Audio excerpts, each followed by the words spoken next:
This is Paul. Yes. Yeah, I was just reading about this passport. Yeah. This is a travel document that is issued to nationals of a country. Yeah. Um, by a national, by a national is either a citizen. Yeah. Or a person who, although not a citizen, owes permanent allegiance. Yeah. To and is entitled to the protection of a country. Yeah. Now, um, as a citizen of the United States, yes. I had a passport when I traveled from Guam. Yeah. And when we were on Guam, we had applied for our passports for myself, my wife, and our six children. Yes. Because we could travel to Guam using only our state issued identification. Now, it took a lot of research to figure this out. Yeah. A lot of American citizens that travel, they don't they don't really realize what Guam is. Yeah. It's a U.S. territory. Yeah. And when we were traveling from Airway Heights, yeah, we bought plane tickets to travel to Guam. Yeah. But we didn't need passports.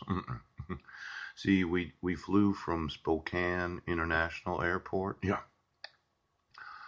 To SeaTac. Yes. And then from SeaTac to Hawaii. Yeah. And then from Hawaii to Guam. Yeah. hmm Now, when we got there, we realized that we didn't have to have a passport to be there. Yeah. But we did have to have passports to be able to leave there. Yeah. Now, after Benjamin was born, yeah, I had to get his birth certificate from the government of Guam, and then I had to apply for a Social Security card. Yeah. And there didn't seem to be any problem with any of this. Yes, I was his father. Yeah. And I went to the Department of Health there on Guam and got the birth certificate. And then I went to the passport, the Social Security office. Yeah.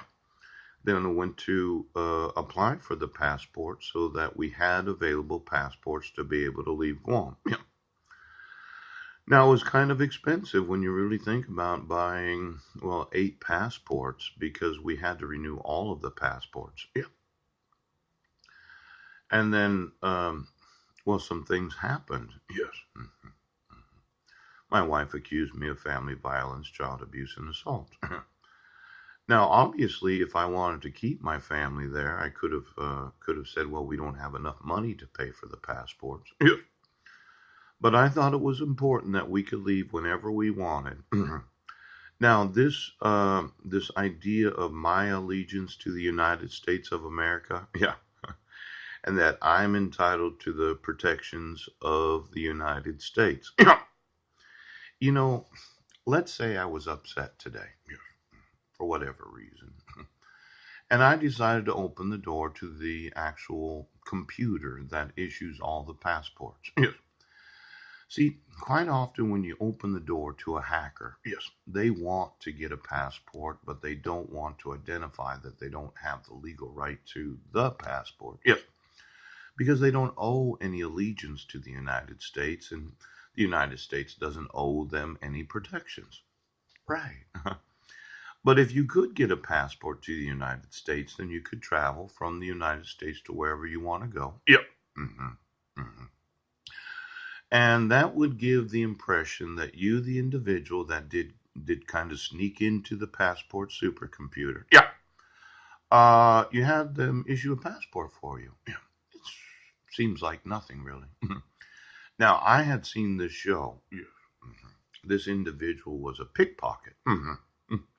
He used to, well, he was stealing things from people and he would steal passports. In fact, he stole a couple of Japanese passports. No, not like Japan cares about the passports they issue. No. Now, what happened was he did take the wrong item. He stole a bag that had a teddy bear in it. Yeah. Looked like a toy, yes. But in the actual teddy bear was a bomb. No. hmm hmm Well, he went through the personal belongings of the individual that he was stealing from and decided to throw the toy away, not realizing that it was a bomb. Yeah. It exploded and caused a very significant event in the nation that he was living in. Yeah. Now, when you open the door, yes, to any computer system and a hacker wants to get in for their own personal reasons, sometimes they'll leave something that looks like a teddy bear. Yes, harmless. Can't do anything.